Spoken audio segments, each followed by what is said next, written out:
Magpatuloy kayo sa pag-iibigan bilang magkakapatid kay Kristo. Huwag ninyong kalimutang patuloyin ang mga dayuhan sa tahanan ninyo. May mga taong gumawa niyan noon at hindi nila alam na mga anghel na pala ang mga bisita nila.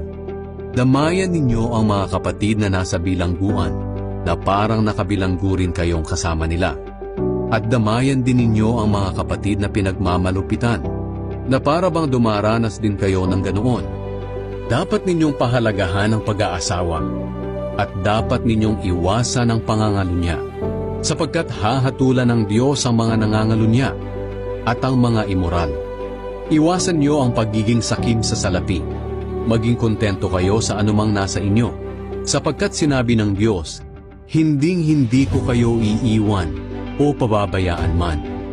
Kaya buong pagtitiwalang masasabi natin, ang Panginoon